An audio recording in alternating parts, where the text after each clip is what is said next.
The people of Albany did a great job in their preparations for the 100th anniversary of the departure of the ships, which took place, which took Australian and New Zealand soldiers initially to Egypt and eventually to Gallipoli on the 25th of April 1915. I like this picture. Look at the different. The wind must be blowing in different directions for some of the ships because it doesn't look exactly how it would normally be, as you can tell. The army of volunteers from the town and surrounding districts gave their time to assist the approximate 45,000 visitors to take part in 18 events over the 3-day period. Buses were sourced from as far away as Perth to operate a schedule, or 0700 to 2100 schedule, thus keeping most of the private traffic away from the events. I must say they did a terrific job in that with all the people down there.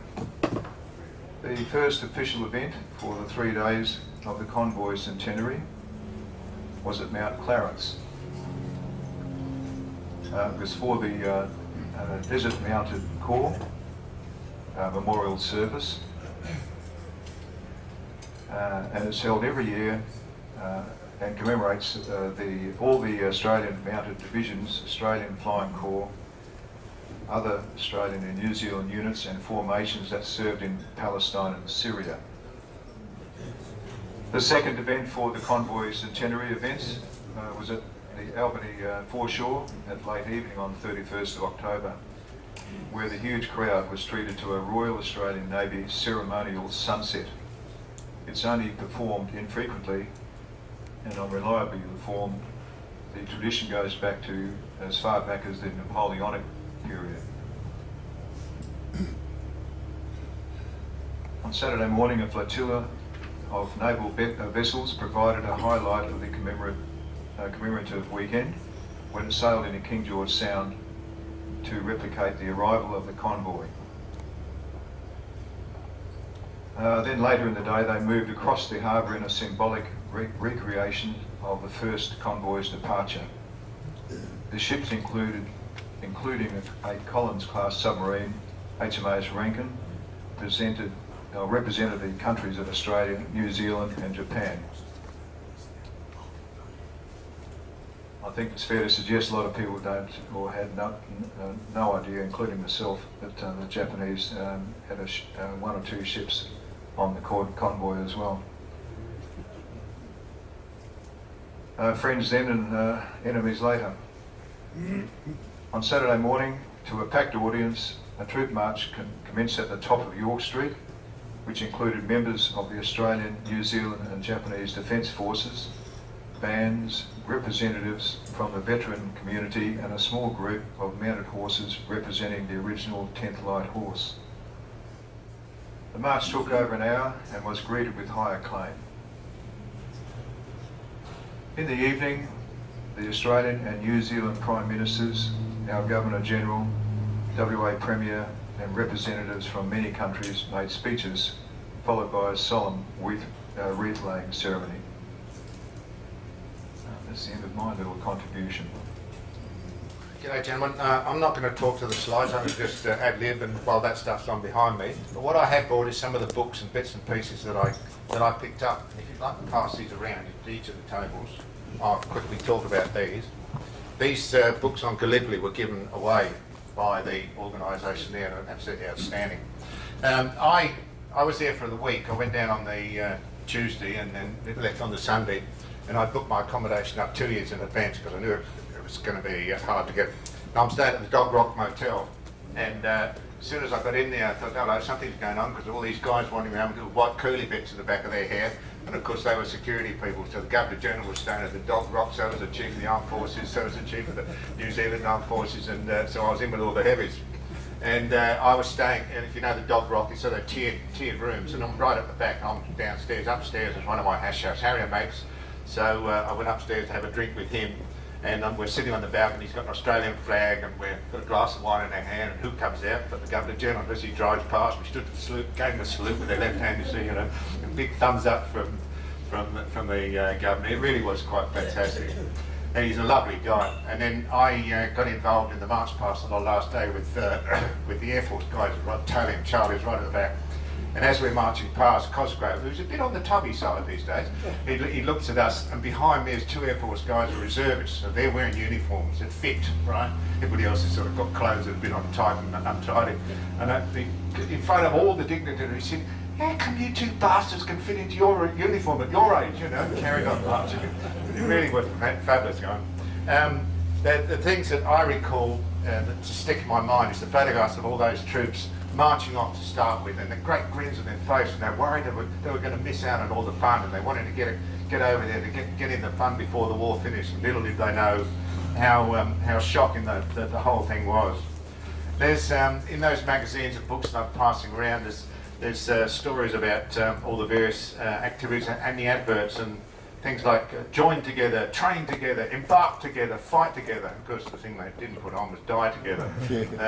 Cooey, won't you come and enlist now? Enlist in the Sportsman's 1000. It was just fantastic, the pressure that must have been on those poor sods in those days, and little did they know what they were going in for. That book, I didn't realise that there were aircraft involved in Gallipoli. The Navy were the ones that were flying the aircraft, that were observing where all the troops were, etc. And then there was a series of authors down there. Peter Fitzsimmons, he's written a book on Gallipoli. Jan Wolfer, The Lighthouse Girl, that's one of the books that's going around now. As the troops were going out, they were going past this lighthouse. She was this young kid, sort of 15 or 16, with her father who was the lighthouse keeper. And she looked at it and she sees one of the ships going past, and there's a guy waving to her, or wasn't waving, it was semaphore, and he's saying, hello. And so she immediately went downstairs and she started semaphoring back to them. And the next thing we know, there was Morse codes and goodness knows what. And then she continued to correspond with several of these troops. And the book has come out, The Lighthouse Lady. And eventually, the story goes, and it's a lovely story, because needless to say, most of the guys didn't come back. Peter Fitzsimmons wrote a book on Gallipoli. Diane Wolfe is the one of The Lighthouse Girl. Ross Coltham and Charles Bean.